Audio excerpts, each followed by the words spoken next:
네, 여러분 안녕하세요. 김하인 쌤입니다. 예, 강의 잘 따라오고 계시죠? 한 번에 끝나는 이론 강의 시작하겠습니다. 오늘은 제 7강입니다. 처음 공부하신 분들은 이 강의 한 두 번 반복해 들어보세요. 기존에 하실 분들도 책은 많이 사시는데 강의는 안 되시더라고요. 강의 한 번 듣는 게 더 기억이 오래가고 효율적입니다. 강의 꼭 들으시고 책도 읽으세요. 그리고 이 강의 듣고 바로 기출 특강까지 함께 같이 들으면 더 좋습니다. 네, 교재는 초초의학집이고 개론과 민법 두 과목이 한 권으로 되어 있습니다. 교재 구입 방법은 이 영상 제일 마지막 편에 나옵니다. 참고해서 구입하시면 되겠습니다. 이 시간에 묶음대리 공부하겠습니다.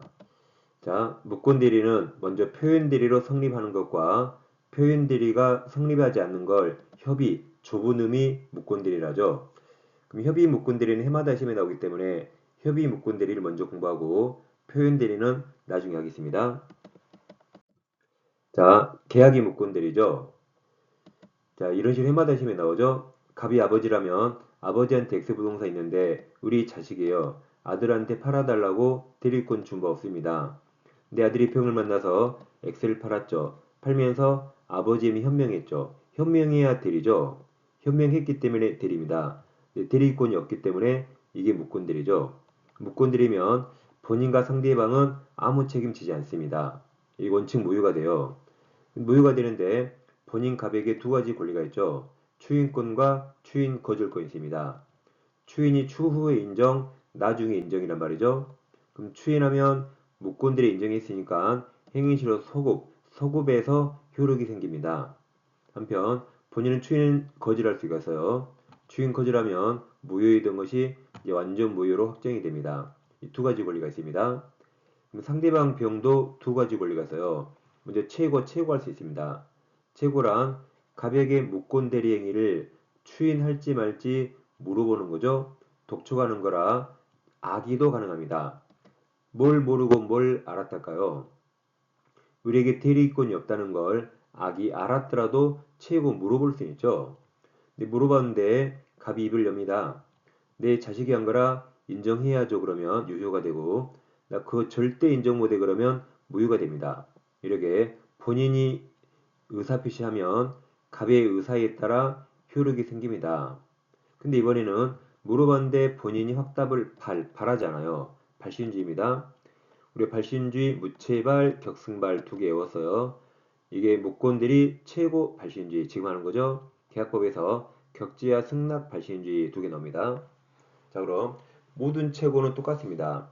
물어봤는데 답이 없죠. 답이 없으면 지금 이 상태에 이대로 있겠다요. 원래 이게 무효잖아요. 이 상태로 이대로 있겠다 해서 무효로 봅니다. 그럼 추인으로 봐야 될까요? 거절로 봐야 할까요? 거절로 봐서 무효로 확정됩니다. 그리고 우리 시험 범위 모든 최고는 다 거절로입니다. 우리 시험 범위 내에서 모든 최고는 다 거절로 끝납니다. 기억해 두세요. 다음 처리는 병이 자기가 한 의사표시를 거둬들인 거죠. 처리는 선의만 가능합니다. 그러면 선의는 언제 몰랐을까요? 매매 계약 당시 매매할 때는 을에게 대리권이 없다는 걸 병이 그때는 몰랐어요. 나중에 을이 무권대리란 걸 나중에 알게 되면 쫓아가서 을 대가리 때리는 거예요. 그날 네가 대리권 없는데 있는 것처럼 날 속였잖아. 그래서 을 대가리 때리고 그때 처리하는 겁니다. 그럼 처리하면 이거 없어지니까 무효로 확정이 됩니다. 자, 그럼 결국 무권대리는 다 여기 무효가 돼요. 어떨 때 유효가 되죠? 추인해야 유효가 되고 나머지는 결국 다 무효가 됩니다. 무권대리는 원칙이 무효지만 확정 무효가 아니죠. 이렇게 유효로 바뀔 수가 있어요. 그래서 유동적 무효랍니다. 그리고 처리는 이제 선의만 가능하다 외우세요. 선처리. 처리는 선의만 가능하죠. 선처리 외우시고 최고는 물어보는 거라 악의도 가능합니다. 그래서 최악의 선처리 외우세요. 최악의 선처리 외웁니다. 항상 흐름을 이해하시고 결과를 외우셔야 시험에서 정확히 빠르게 풀 수 있습니다. 그래서 다시 외워요. 최악의 선처리 꼭 외우세요. 그리고 이제 무권대리는 무효지만 유동적 무효죠. 무효가 유효로 바뀔 가능성이 있으니까 유동적 또는 불확정적 무효라고 말합니다. 그러면 이 네 가지 권리는 꼭 맞춰야 됩니다. 그 다음 이제 법조문 보겠습니다. 자, 이 제목까지 여러분 교재에 있는 번호까지 똑같습니다. 자, 130조 대리권 없는 자가 타인의 대리론 계약은 본인 이를 아까 추인해야 유효죠. 그럼 추인하지 아니하면 다 무효가 되기 때문에 본인에 대해서 효력이 없다, 무효가 됩니다. 다음 143조 추인은 다른 의사가 없는 때는 계약시 소급 중이에요. 소급하여 효력이 생긴다. 추인한 때부터 들려요. 추인한 때부터 들리고 계약시에 소급해서 효력이 생깁니다. 그러나 또 제3자 보호가 있어요. 제3자 권리를 해야지 못합니다. 자, 그럼 다시 갑은 아버지가 우리에게 대리권 준 바 없어요. 우리 병을 만나서 갑 이름 현명하고 대리했죠. 그럼 둘 간에 모유가 되는데 본인이 추인합니다. 추인하면 이 소급표가 있어요. 그럼 추인은 을과 병이 행위한 그 전부를 추인하겠죠? 이 매매 전부를 추인해야 돼요. 갑이 그렇지 않고 마음에 든 일부만 추인하거나 또는 계약 내용을 변경해 추인합니다. 이건 당연히 병동이 여대하겠죠. 그래서 상대방 동의 얻지 못하면 갑이 한 추인은 무효가 됩니다. 이때는 동의 여대하겠죠. 그 다음에 이 추인 상대방과 132조 이게 이제 상당히 중요합니다. 어렵습니다. 자, 먼저 다시 갑은 을에게 대리권 준 바 없죠. 을이 병을 만나서 갑이는 현명하고 무권되어 있습니다. 우리 아들이라면 아버지 갑 앞에서 병 앞으로 이전 등기를 다 해줬어요. 그 무권들이는 둘 간의 무효이기 때문에 원인이 무효면 결과도 무효가 되죠. 근데 이제 병이 다시 정한테 팔고 등기합니다. 그럼 정이 선이라도 무효는 절대적 무효 원칙이니까 정도 소유권 취득 못하는 거죠. 이렇게 등기가 전까지 않는데 이제 갑이 추인한답니다. 갑은 누구에게 추인할 수 있죠? 셋 다 가능하죠. 무권들이 직접 상대방, 승계인 정, 누구에게나 추인할 수 있습니다. 즉, 정도 가져할 수 있어요. 그래서 추인하기 전까지 무효지만 갑이 추인하면 이제 정이 유효하게 소유권 취득할 수 있습니다. 이렇게 추인은 누구한테 할 수 있어요? 이와 비교할 게 132조입니다. 다시 갑은 을에게 대리권 준 바 없죠? 우리 병을 만나서 무권대리 했어요. 근데 이제 갑이 이제 추인합니다. 그럼 갑은 병에게 추인할 수 있나요? 할 수 있죠. 병에게 추인할 수 있죠. 근데 갑은 병이 누군지 모르겠죠. 그래서 우리 아들이라면 아들에게 추인했어요. 그럼 그 사실은 을은 그 사실을 병한테 알려야겠죠? 알리지 않아서 추인이 있다는 사실을 병이 모릅니다. 그럼 병이 모르면 갑은 병에게는 내가 추인했다고 대항하거나 주장하지 못합니다. 그래서 병이 두 번째 처리할 수 있어요.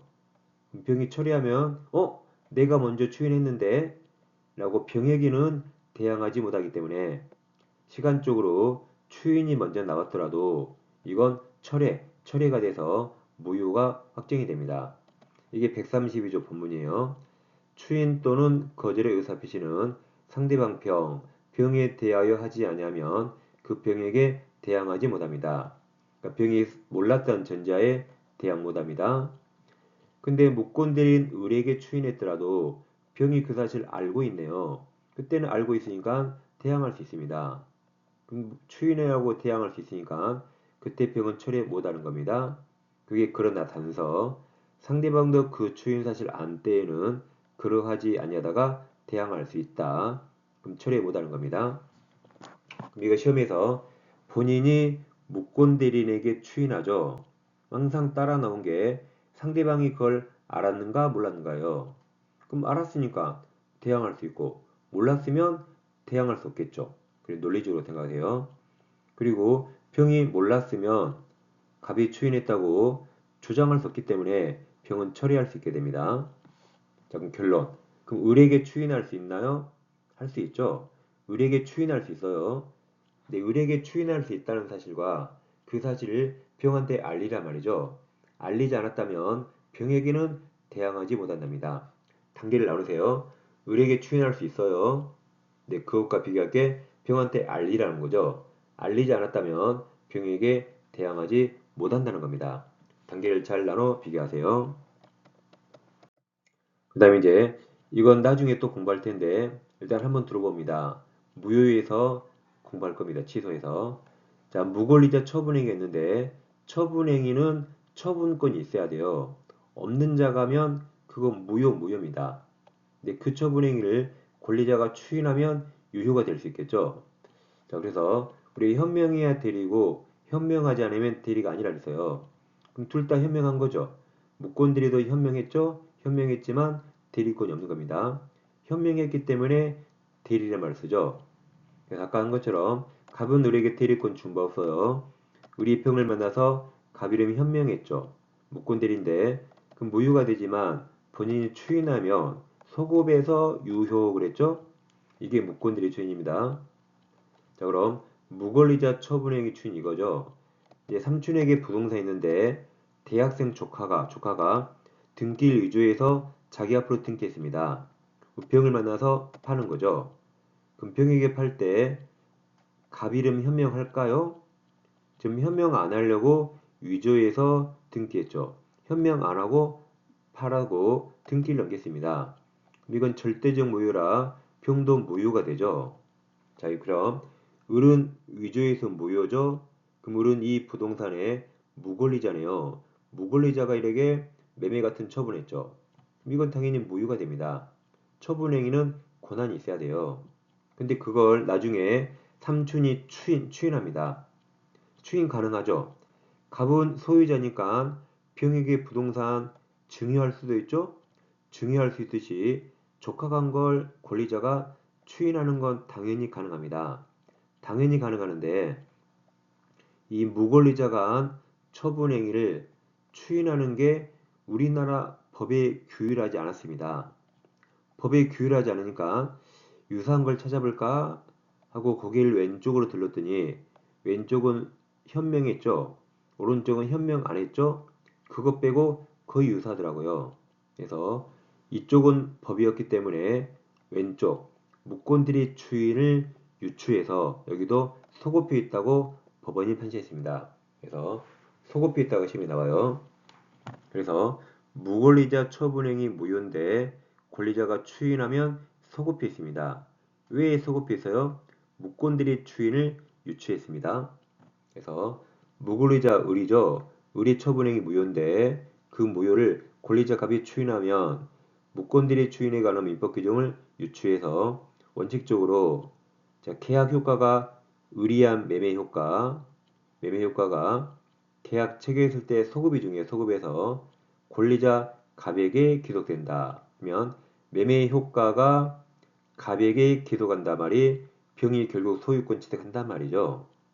갑이 추인했으니까 그 매매 효과가 갑에게 기속한다가 결국 병이 소유권 취득한다는 말이죠. 아무튼 소급해서 유효, 소급했단 말을 기억하면 됩니다. 그래서 우리가 취소해서 추인 공부하거든요.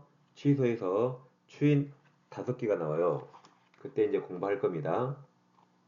그래서 잠깐 책을 펴보시면 우리 책 195페이지 펴보세요. 그 위쪽에 박스 하나 있고 민법상 추인 있죠. 그 추인 5개 중에 1번이 무권들이 추인 소급해 있고 2번이 무권리자 처분행위 추인도 소급해 있다. 그 2개가 중요합니다. 소급해 있다. 2개 딱 묶어 놓으세요. 2번은 1번을 유추한다. 둘 다 소급해 있습니다. 취소할 때 또 자세히 할 겁니다. 자, 이어서 이제 아주 중요한 판례가 있습니다. 자, 무권들이 상속 나오면 사람이 죽었단 말이네요. 상속. 그럼 죽었을 때 뭐라고 유언을 했을까요? 그 유언을 꼭 외우셔야 돼요. 이제 갑이 아버지입니다. 아버지. 갑부가 아니라 아버지예요. 아버지한테 부동산 있는데 자식이 을 딱 한 명 있어요. 자식이 한 명 있으니까 을은 공부 안 하고 맨날 놀아요. 아버지 죽으면 다 내 거잖아요. 근데 아버지가 너무 건강해서 자기보다 오래 살 것 같아요. 그리고 아버지는 당연히 팔아달라고 데리고 안 줍니다. 근데 하루는 아버지가 친구들하고 해외 여행을 가요. 아버지가 친구들하고 해외 여행 가니까 아들한테 같이 가자 그랬죠. 야, 어차피 너 백수잖아? 같이 가자 그래서요. 근데 평상시에는 많이 따라갔는데 오늘은 이상 요리 안 간다더라고요. 저 이번에 여행 안 갈 거예요. 저 한국에서 할 일이 있어요. 그러니까 이제 아버지가 혼자 여행 갔죠. 여행 가니까 아들이 이때다 싶어서 아버지 모든 서류를 다 가지고 나서요. 인감과 등기 서류 다 가지고 나서 병에게 팔아버렸습니다. 그 갑에서 병 앞으로 다 등기해서요. 이렇게 해먹으려고 안 갔네요. 자, 그럼 본인에게는 추인권과 추인 거절권이 있어요. 근데 이제 아버지가 해외여행에 돌아왔더니 엄청난 일이 벌어졌죠. 아들이 싸게 먹은 겁니다.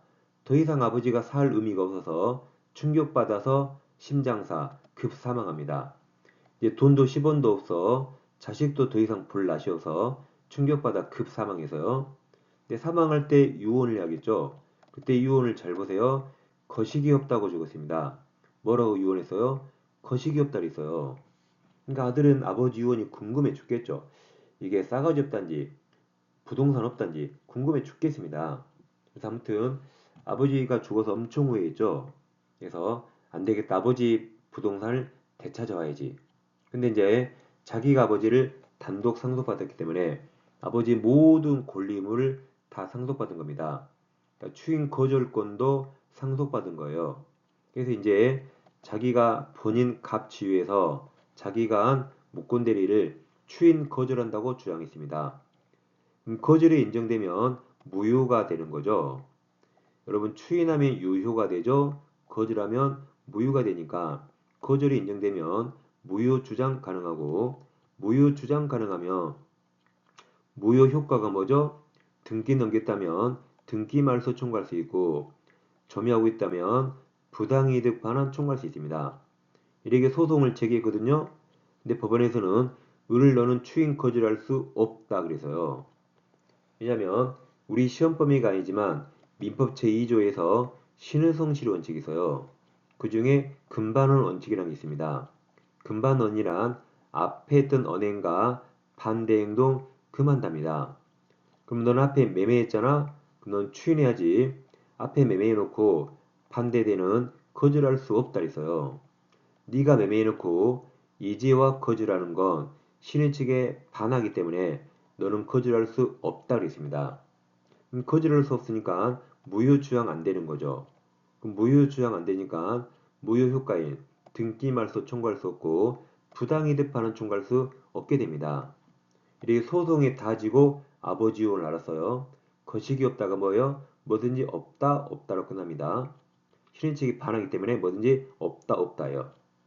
그래서 이제 이해하셨으면 결과를 항상 외우시라 해서요. 무권들이가 상속 나오면 상속이 누가 죽었단 말이죠. 죽을 때 뭐라고 유언했죠? 거식이 없다 해서 거거거거라 거거거 거절 못합니다. 그럼 무효주장 X, 그럼 등기 말소 청구 X, 부당이득 반환 청구 X 다 없다로 끝납니다. 거식이 없다 꼭 기억하세요. 자, 교재 187페이지입니다. 예, 130조에서 본인이 추인하지 않으면 다 무효가 돼요. 추인해야만 유효가 되죠. 다음 133조 추인하면 소급표 있다. 소급표 있다. 132조 추인 또는 거절의 섭씨는 상대방이 대하지 않으면 대항하지 못하죠. 근데 상대방이 안 때는 이제 대항할 수 있다 그랬죠. 아까 132조 다 공부했습니다. 그 다음에 서설에서 무권대리는 유동적 무효죠. 본인 원칙 아무 책임지지 않습니다. 다음 본인이 추인할 때 일부 추인하거나 내용을 변경해 추인하면 상대방 동의 얻지 못하면 무효 그랬어요. 추인은 무권대리나 상대방 승계인청 누구한테나 할 수 있어요. 근데 본인이 무권대리에게 추인했죠. 그러면 상대방이 그 사실을 알지 못하면 그 사람한테 대항 주장하지 못하니까 처리할 수 있습니다.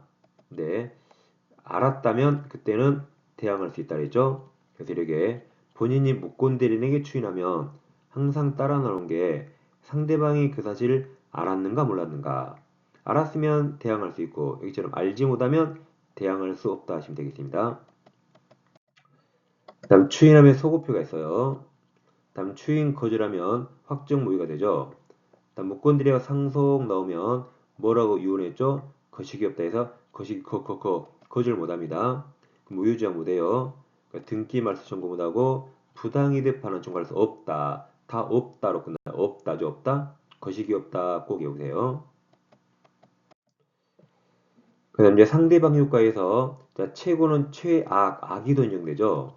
그럼 131조 대리권 엄자가 타인의 대리인으로 계약한 경우에 상대방은 상당 기간을 정하여 본인에게 추인 여부 확답을 최고할 수 있고 본인이 그 기간 확답을 발시인지 바라지 않을 때 최고는 항상 거절로 다 끝납니다.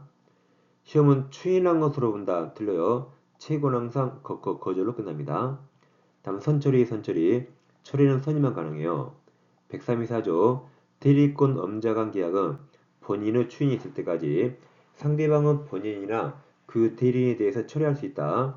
그러나 계약 등 상대방의 대리권을 안 때에는 처리 못하니까 선임만 처리할 수 있습니다. 그래서 최악의 선처리 꼭 기억하세요. 예, 상대방에 대한 무권들의 책임입니다. 다시 갑은 의뢰에게 팔아달라고 대리권 준 거 없어요. 우리 병을 만나서 무권들이 했죠. 둘 간에 무효가 되는데 이게 어떨 때 유효가 되죠? 본인이 추인해야 되죠. 절대 추인 안 한대요. 그럼 유효가 될 수 없기 때문에 우리 병에게 책임지는 겁니다.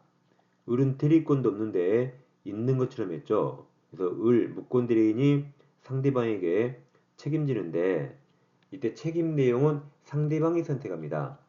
을은 잘못했으니까 입 열면 안 돼요. 상대방 선택에 따라서 야, 너 매매했잖아? 너 책임지고 소유권 넘겨 라고 이행 청구하거나 아니면 너 그냥 손해배상해 라고 상대방이 선택해서 청구하면 무권 대리는 둘 중에 하나 책임져야 됩니다. 이게 135조 1항이에요. 자, 1항 다른 자의 대리인으로 계약 맺은 자가 그 대리권을 증명하지 못하고 이게 무권대리 또 본인은 추인을 받으면 되잖아요. 근데 추인을 받지도 못한 경우에는 그러니까 사설을 딱 끊어요. 그는 누구 선택? 상대방 선택에 따라 첫째 계약 이행할 책임 둘째 또는 손해배상 책임이 있습니다. 이렇게 이행할 책임 또는 손해배상할 책임이 있어요. 이렇게 병은 을에게 책임 청구할 수 있습니다. 근데 예외적으로 병을 보호할 필요 없다면 책임 청구 못합니다. 상대방 병도 을에게 대리권이 없다는 걸 상대방도 알았거나 알 수 있었다면 그럼 병 보호할 필요 없죠? 그땐 청구 못합니다. 그럼 상할수 반대가 뭐였죠? 상소무효였죠. 상소무효야 책임을 청구할 수 있는데 얘가 상소무효더라도 하필 을이 제한능력자예요.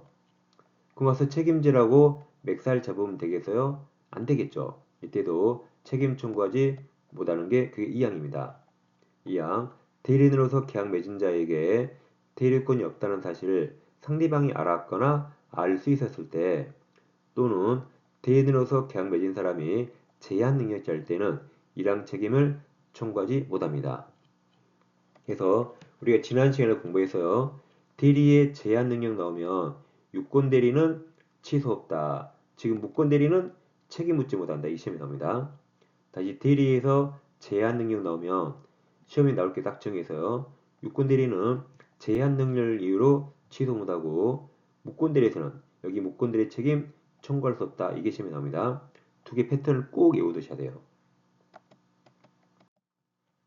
그 다음 자, 을은 병에게 책임지는 이 무권들의 책임은 무과실 책임입니다. 즉, 을은 대리권 없는데 나도 그 사실을 몰랐대요. 그래서 일단 병을 부하기 위해서 책임지는 무과실 책임입니다. 즉, 아버지 값은 나에게 농지 팔아달라고 대리권 준 거 없거든요. 작은 아버지가 나를 속였어요. 작은 아버지가 야, 너희 아빠가 너한테 농지 팔라고 하던데 팔아봐 라고 작은 아빠한테 속아서 내가 데릴 거 없는 걸 몰랐어요. 그래도 일단 병에게 무조건 책임지는 무과실 책임입니다. 집안일은 집안일 알아서 하세요. 작은 아버지 째려보면 되고 일단 책임져야 되는 무과실 책임입니다. 본조가 135조 본조 무권 대리인의 상대방 책임은 무과실 책임으로서 대리권은 흠결 없음, 대리권 없다는 점에 관해서 무권 대리인에게 과실 등 기책 사유가 있어야만 인정되는 건 아닙니다. 무과실 책임. 따라서 무권 대리인이가 제3자가 저기 A 작은아버지 A의 기망이나 문서 위조 등 위법 행위로 야기되었다 하더라도 책임은 인정됩니다. 부정되지 않습니다. 무과실 책임도 한번 시험에 나올 때가 됐어요. 그래서 이건 무과실 책임이다. 대리권 흠결에 관해서 기축 사유가 있어야만 인정된 건 아닙니다. 그래서 작은아버지 제3자 기망이어도 책임 인정됩니다. 무과실 책임 기억해 두세요. 네, 지금까지 목권대리 공부했고 이제 표현대리로 갑니다. 자, 목권대리는 표현대리로 성립하는 것과 표현대리가 성립하지 않는 협의, 좁은 의미가 있었죠. 이제 목권대리는 끝났고 표현대리 공부합니다. 그럼 표현대리도 성질은 목권대리예요. 그래서 소송에서 당사자가 유권대리만 주장했어요. 그럼 법원은 유권대리만 판단합니다. 유권대리 주장 속에 무권에 속하는 표현대리 주장은 당연히 포함되지 않습니다. 표현대리는 무권대리에 속합니다. 자, 그럼 표현대리가 성립하면 표현대리는 무권대리이지만 마치 유권대리처럼 본인이 그 행위를 이행합니다.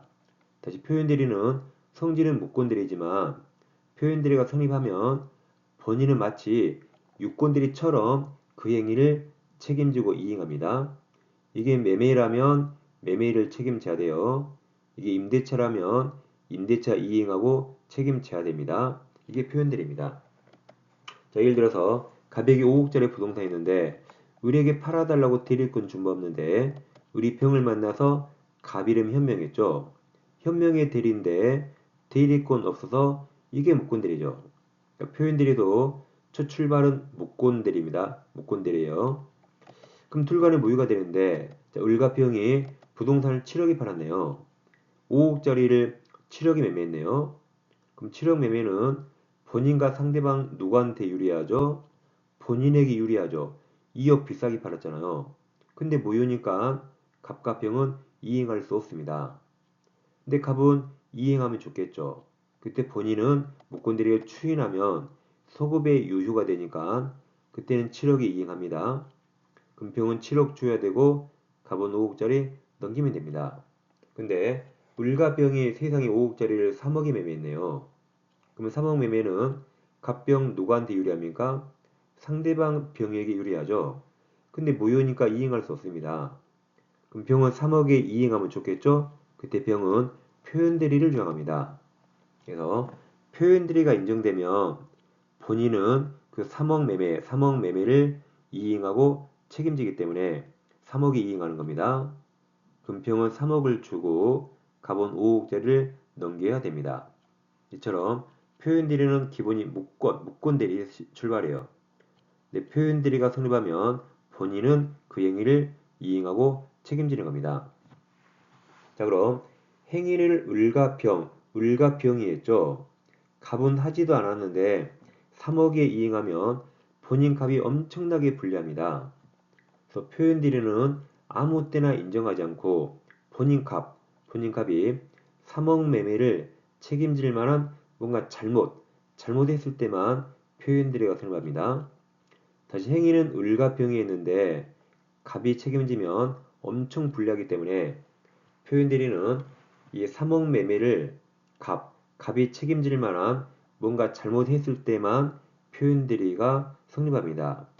즉 다시 5억짜리를 을이 대리권 없는데 3억에 매매했죠. 그러면 무효가 되는데 을은 대리권이 없죠. 근데 누가 보더라도 을이 대리권 있는 것처럼 보여요. 대리권자처럼 완벽한 외관이 있습니다. 그래서 그 외관을 병이 신뢰했어요. 신뢰가 선의무과실입니다. 외관을 신뢰하는 바람에 을에게 대리권이 없다는 사실을 전혀 몰랐죠. 그럼 병은 신뢰했으니까 갑에게 표현들이 주장할 수 있을까요? 아직은 못합니다. 지금 3억 매매를 갑이 책임질 만한 아무 잘못 안 했습니다. 을이 위조 종가 10범이에요. 위조 종가 10범이면 갑의 모든 서류를 완벽히 위조할 수 있죠. 그럼 병이 믿겠죠. 그래도 갑은 아직 3억 매매를 책임질 만한 잘못을 안 했어요. 그래서 표현들이가 성립하려면 을에게 대리권이 없죠? 없는데 있는 듯한 그 외관을 갑이 만들어줬어야 돼요. 그러면 대리권 넘는데 있는 외관을 갑이 만들어줬고 갑이 만들어준 외관을 병이 신뢰했다면 이제 갑은 3억 매매를 책임질 만한 이제 잘못했습니다. 이럴 때 표현들이라고 생각합니다. 갑이 원인 제공한 유형이 크게 세 가지가 있어요. 표현들이가 세 가지입니다. 125조, 126조, 129조 세 가지예요. 세 가지 표현들이가 있는데 일단 표현들이는 126조만 시험에 나와요. 이만 나옵니다. 나머지 두 개는 거의 가끔 한 줄 나올까 말까요. 그래서 표현들이는 시험 범위가 엄청 줄어듭니다. 126조만 집중적으로 공부하면 됩니다. 나머지 두 개 빨리 할게요. 이해 안 돼도 상관없어요. 두 개는 그냥 듣고 잊어버려도 됩니다. 그리고 이제 125조는 좀 이따 하겠지만 이무대리만 적용돼요.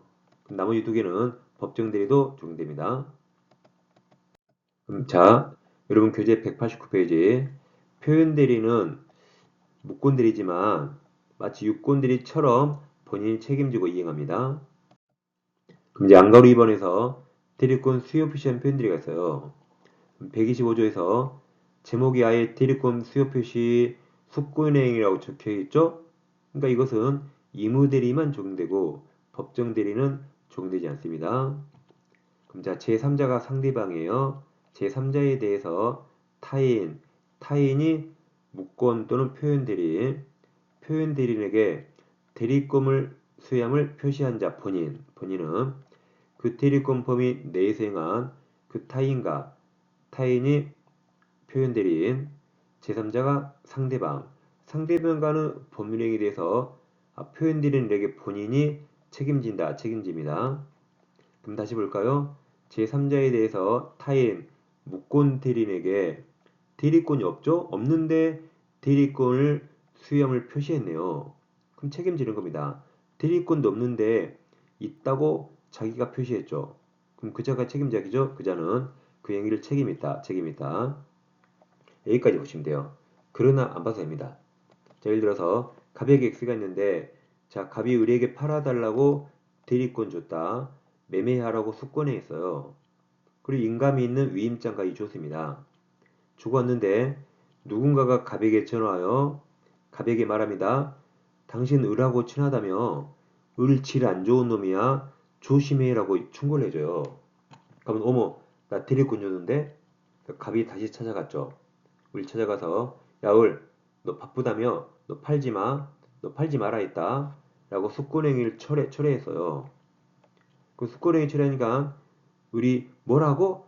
하면서 확 째려보니까 갑이 순간 쫄아가지고 숙권행위를 철회했지만 순간 쫄아서 깜빡 잊고 위임장을 회수하지 않고 왔어요. 그냥 왔어요. 깜빡 잊어버렸죠. 그 위임장이 을에게 남겨있네요. 역시 을이 질 안 좋은 놈이라 위임장을 보여줘요. 저 위임 대리 맞죠? 보여주면서 부동산을 팔아버리고 등기까지 싹 넘겨버렸습니다. 그러면 을은 대리권이 소멸해서 대리권이 없는데 대리에서 이게 무권대리입니다. 그럼 을은 금매로 싸게 팔고 도망갔겠죠. 그 무권대리는 둘간 원칙 무효거든요. 그래서 병도 무효가 됩니다. 근데 갑이 책임질만 잘못했나요? 했죠. 아니 숙권행위를 철회했으면 위임장을 회수해야 되죠.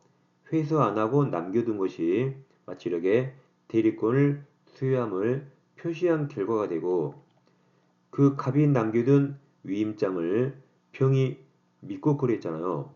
그럼 당연히 갑은 이 매매계약을 책임질 만한 잘못했습니다. 그래서 표현들이가 성립할 수 있어요.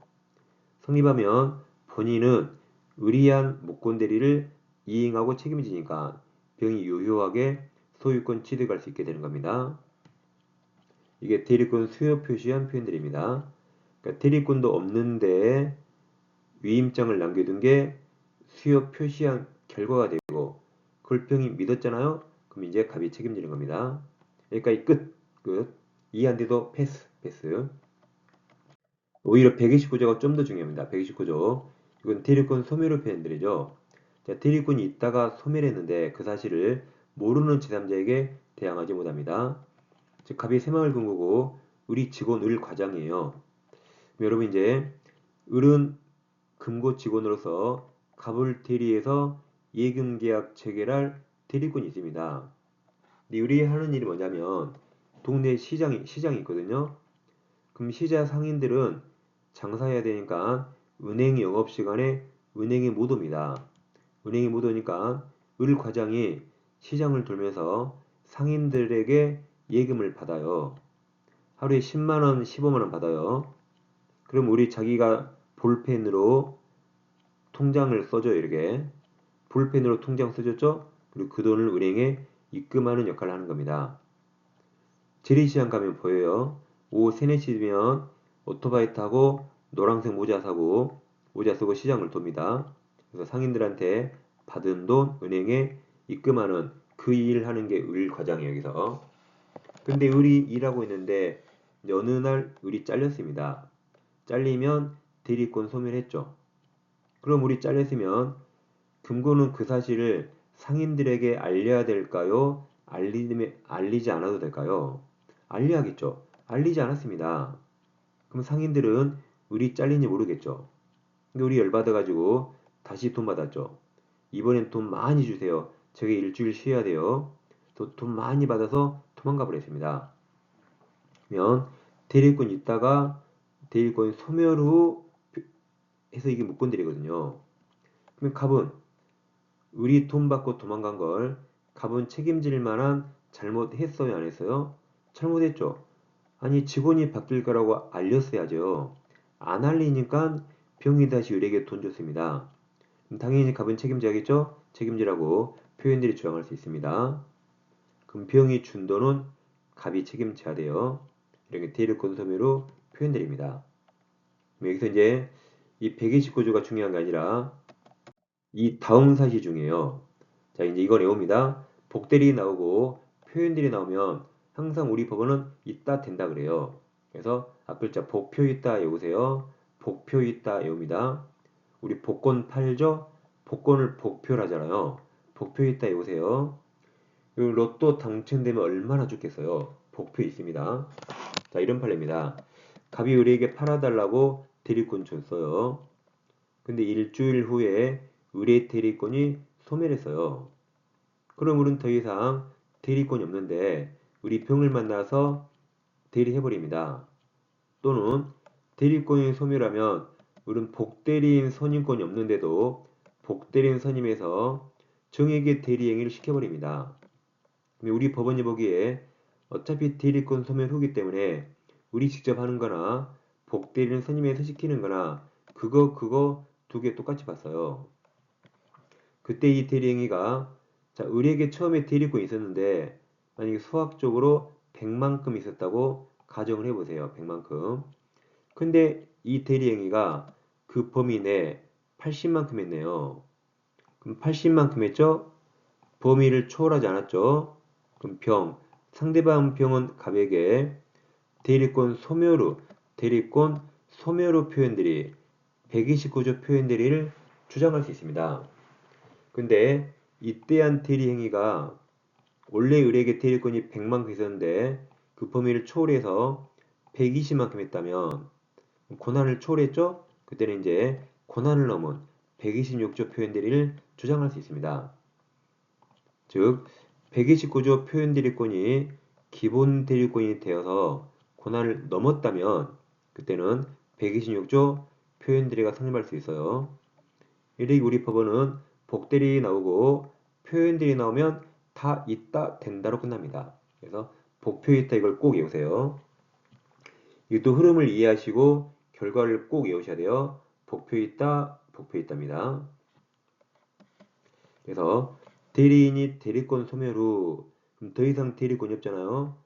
직접 상대방 사이에 대리행위를 하는 경우 여기죠. 우리 병원과 직접 하는 경우는 물론 대리인이 대리권 소멸 후 복대리인 정을 선임해서 정으로 하여금 상대방과 사이에 대리행위하도록 경우에도 129조 대리권 소멸의 표현들이가 성립할 수 있습니다. 근데 이제 고난을 놓으면 126조 성립할 수 있어요. 아무튼 복들이 나오고 표현들이 나오면 무조건 있다 된다고 권합니다. 복표에 있다 꼭 외우세요. 이제 가장 중요한 고난을 놓은 표현들로 갑니다. 자, 126조.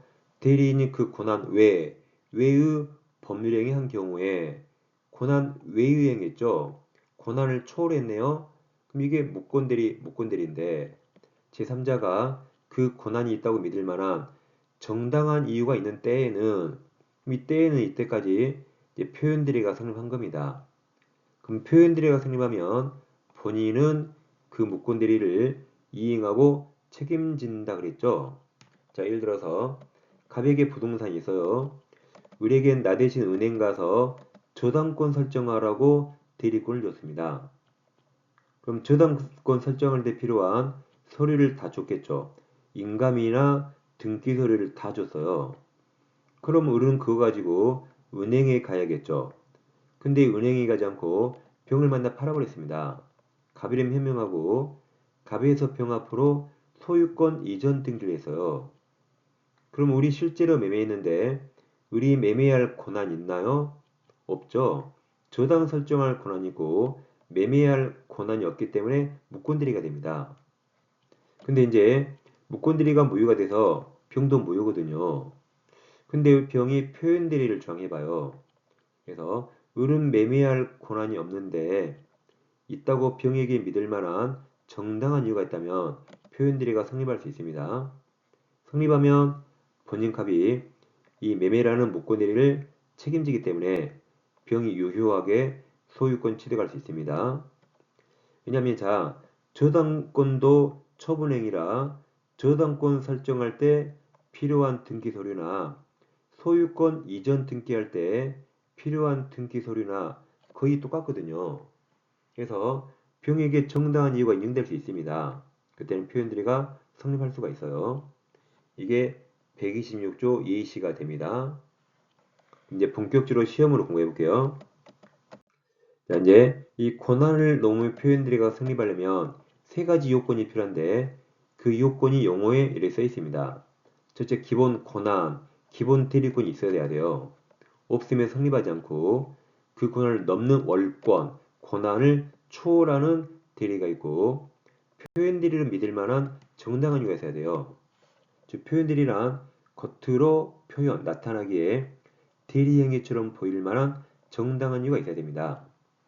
근데 우린 시험이라 시험은 표현 대리가 성립하는가, 성립하지 않는가 결과는 절대 안 물어봅니다. 우리나라 모든 시험은 표현 대리가 성립한다, 성립하지 않는다 결과를 물어본 시험이 하나도 없어요. 어떤 선생님들은 결과를 외우라고 대부분 선생님들이 말합니다. 그 판례를 몰라서 그래요.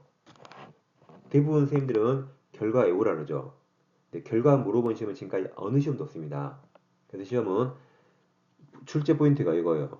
어떤 게 기본 대리권 될 수 있는가 이걸 시험에 가장 많이 내고 우리 판례는 기본 대리권은 뭐든지 다 된다 그랬어요. 거의 98%입니다. 그래서 지금부터 뭐뭇은 기본 대리권 될 수 있다 무조건 맞고 뭐뭇은 기본 대리권 될 수 없다 하면 무조건 틀려요. 100%는 아니고 확률 98%. 왜냐면 사실행위는 인정 안 되거든요. 대리는 법률행위를 대리하죠. 그러니까 법률행위는 다 인정되는데 사실행위 인정 안 되기 때문에 거의 98% 맞습니다. 그래서 기본 대리권 무조건 다 된다. 이걸 안 순간 표현 대리가 엄청 쉬워집니다. 이걸 모르니까 결과를 일일이 외우는 겁니다. 참 안타까워 죽겠어요. 자, 그래서 여러분 책에 이게 A, B, C, D예요. A, B, C, D. 이렇게 다 있다, 있다로 끝나요. 그래서 공포성 권리 될 수 있어요. 법정 대리권 될 수 있어요. 일상가설이 다 될 수 있습니다. 니은 복대리인 선유권이 없는 대리인과의 선임된 복대리인 권한도 지금까지 뭔 말인지 몰라도 돼요. 몰라도 그냥 기본 대리권 될 수 있다 무조건 맞았어요. 될 수 있으니까 권한을 넣은 표현들이가 성립할 수 있습니다. 근데 어떤 선생님은 있다라고 이걸 외우란다고요. 이건 성립한다를 물어본 게 아닙니다. 성립하는가를 물어본 게 아니라 기본 대리권이 될 수 있는가를 물어본 거예요. 이것도 다른 표현 대리권 125조도 될 수 있고 심지어 사자 권한도 될 수 있습니다. 아까 했죠?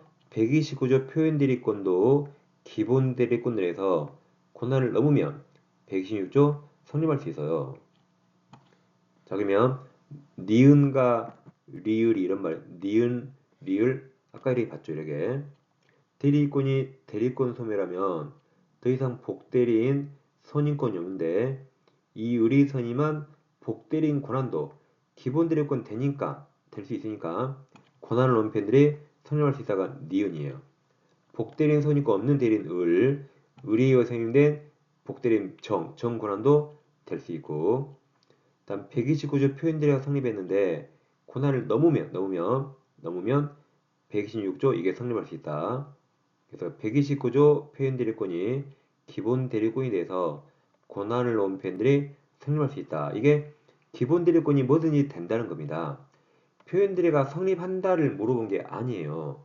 기본 대리권 무조건 다 된다 그런 말이고 두 번째로 시험에 많이 나온 게 그럼 기본 대리권과 실제로 한 대리 행위가 동종 유사의 대리인가? 이것도 유하지 않습니다. 두 개가 전혀 별개라도 성립할 수 있습니다. 즉 갑이 을에게 내 앞으로 등기해오라고 등기 신청 권한을 수여했습니다. 그럼 인감이라든가 등기 서류를 다 줬겠죠. 그럼 을은 그거 가지고 등기소에 가겠죠. 등기소 가지 않고 자기 채권자를 찾아가서 채권자 앞으로 등기해버렸습니다. 즉 대물변제했죠. 돈 대신 물건으로 부동산으로 대시 변제했죠. 갑 이름 현명했습니다. 그럼 을은 대물을 변제할 권한이 없기 때문에 이게 무권대리가 돼요. 무권대리는 둘 간의 무효인데 금평은 등기도 무효거든요. 근데 이항 앞으로 한 자기 앞으로 한 등기 이항 등기가 왔으니까 유효로 바꾸면 얼마나 좋겠어요. 그래서 표현대리를 주장해 봅니다. 네, 첫 번째 논점. 우리에게 대리권이 있는가가 중요해요. 기본 대리권. 그럼 이 등기 신청권은 등기소 가서 신청하는 공포상 권리입니다. 그럼 공포상 권리도 기본 대리권 될 수 있나요? 물어보니까 빨리 뭐든지 될 수 있다. 등기 신청권도 돼. 공포상 권리도 돼 그래서요. 그럼 대리권은 공포상 권리인데 우리 실제로 하는 행위는 개인 간의 사적 거래 사법상 행위거든요. 그럼 대리권은 공법, 실제로 한 건 사법. 그래도 상관없다. 동종 유사 유하지 않는다 그래서요. 그래서 병역에 정당한 이유가 있다면 표현대리 성립합니다. 물론 병역에 정당한 이유가 인정되지 않으면 성립되지 않아요. 결과는 안 물어본다 했어요. 그냥 정당한 이유가 있으면 성립할 수 있다. 그런 식으로 하시면 됩니다.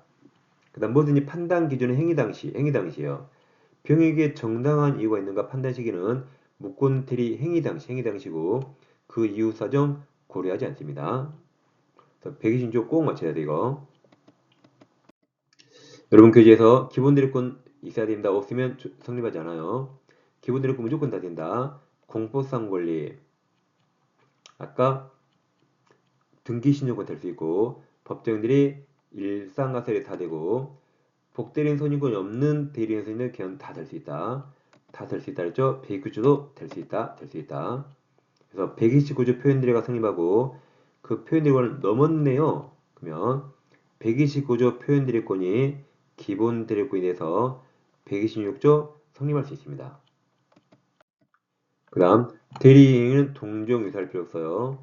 등기 신청 대리권은 공포상 권리고 사법상 행위도 인정되고 행위 당시를 기준으로 판단합니다.